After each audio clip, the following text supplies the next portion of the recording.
tricky, I was trying to get low. I felt guilty asking mama for shoes. Weekends at my dad's house, granny face on the news. That's when I knew that LAPD is shoot. My immediate roots had me wrestling a demon or two. UFC 309 is tomorrow night. We got the main event, which is Jon Jones versus Stipe Miocic.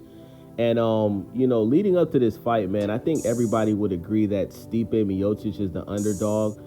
Basically because he hasn't fought in 3 years. The last time he fought, he got knocked out by Francis Ngannou. And Jon Jones just fought last year, and he submitted Cyril Gane in the first round with ease. I mean, he only took one hit to the private area. After that, he pretty much manhandled Cyril Gane, and that was his first fight at heavyweight, which was very surprising, very shocking. I think everybody thought the fight was going to be much more competitive. But, leading up to this fight, man, I'm worried about Jon Jones. I am. I'm worried about Jon Jones mentally. Like, I'm worried about what's going on in his head because, first of all, we've been more focused on Jon Jones versus Tom Aspinall than Jon Jones versus Stipe Miocic. And I think that Jon Jones has done a very poor job of letting people know that he's 100% focused on Stipe Miocic. I think that Tom Aspinall has become a distraction for Jon Jones because, he's entertaining people saying that he's afraid of Tom Aspinall on Twitter, right?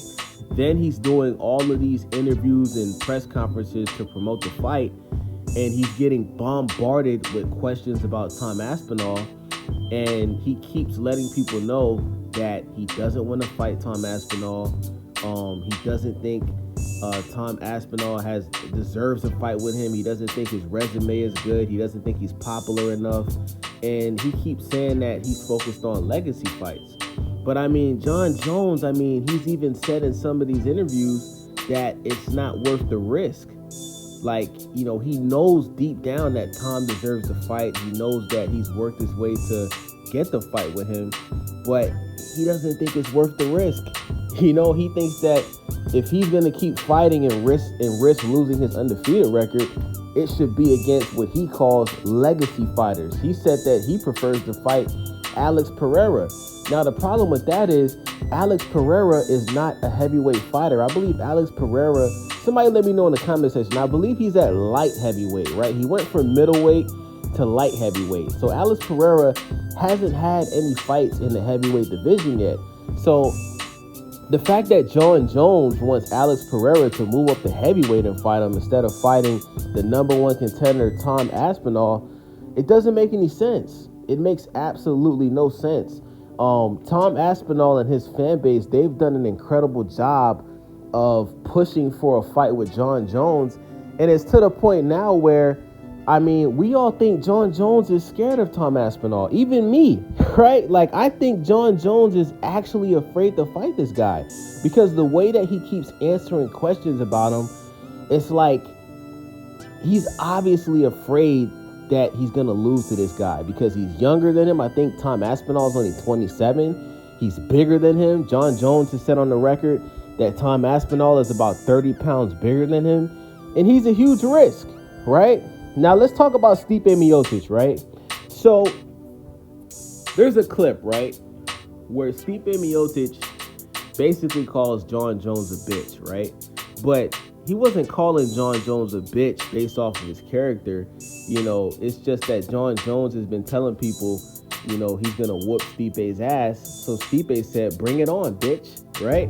Now, that's normal for fighters to call each other bitches, right? That's not nothing that's out of the ordinary.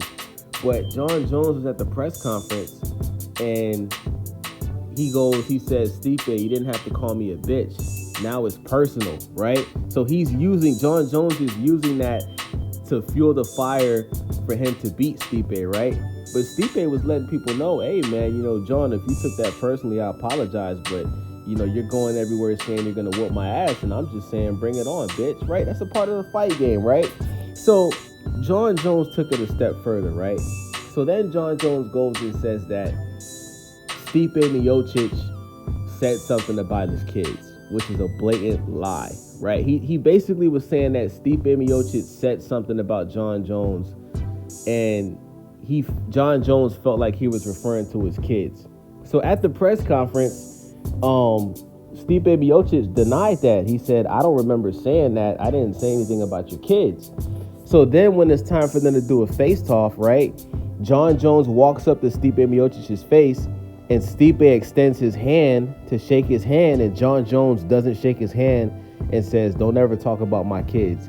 And then Stipe replies, I didn't say anything about your kids. You know what I'm saying? Like, even Daniel Cormier said that Stipe Miocic didn't say anything about Jon Jones's kids. He said that that's not even a part of Stipe Miocic's character.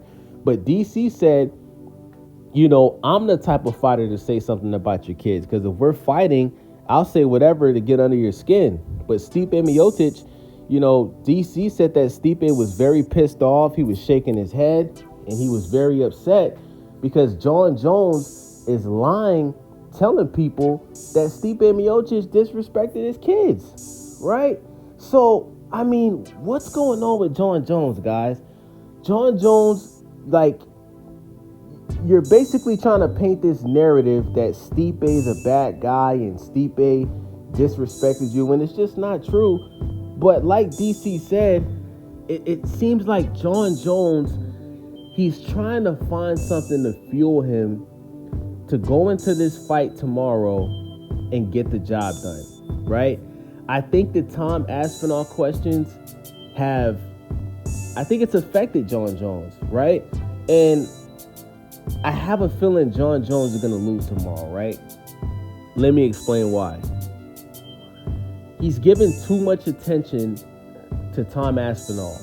When you're not fighting Tom Aspinall, you're fighting Stipe Miocic. And I kind of feel like Jon Jones, he should have been more focused on the task at hand.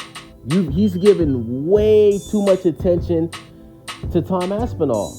On Twitter, he's replying to a bunch of Tom fans, basically trying to tell him he's not scared and, you know, making up every single excuse as to why he doesn't want to fight him. Then you're doing these interviews in person and you're entertaining and you're over-explaining yourself every time this guy's name comes up. When in all actuality, you should be 100% focused on Stipe Miocic. So I think Stipe is going into this fight tomorrow at UFC 309 100% focused on Jon Jones. And I think Jon Jones is going into this fight 50% focused on Stipe and 50% focused on Tom Aspinall. And I also think that Jon Jones is overlooking Stipe because Stipe hasn't fought in 3 years. I do believe that Jon Jones is going in there thinking that this is going to be a walk in the park. 100%. And it has a little bit to do with the fact that Daniel Cormier knocked Stipe out the first fight. And even the second fight, DC was winning the majority of that fight with Stipe until Stipe landed that body shot. So karma may catch up to Jon Jones tomorrow, especially when you think about how Jon Jones popped dirty for PEDs the first time he fought DC. The second fight, he popped dirty for cocaine. You know what I'm saying? You know, Jon Jones has also had a lot of other things outside of the UFC octagon that's taken place that has just shown him to be a very emotional, you could even say violent dude, right? Can't control his emotions and he has anger problems, right? So don't be surprised. You're hearing it here first, guys. Don't be surprised if Stipe beats Jon Jones tomorrow night, because I don't think he's focused on Stipe. I think he's overlooking Stipe. And the way that Jon Jones has been acting leading up to this fight, Jon Jones to me isn't acting like himself. He's not. I've never known Jon Jones to publicly duck somebody so many times, right? Like, guys, when have we ever seen Jon Jones publicly say that he doesn't want to fight this one guy? We've never seen that before, right? And, you know, Dana White calling Jon Jones the GOAT and Jon Jones calling himself the GOAT. It's just weird, man. You know, if you feel like you're the best at something, right? Like, of course you should feel like that, but you should let other people say that for you. I don't think it's a good look that Jon Jones is calling himself the GOAT, and every time he's doing an interview, he's saying, bah. That shit is cringy, bro. You know, if you feel like you the GOAT, just let people say that for you. You know what I'm saying?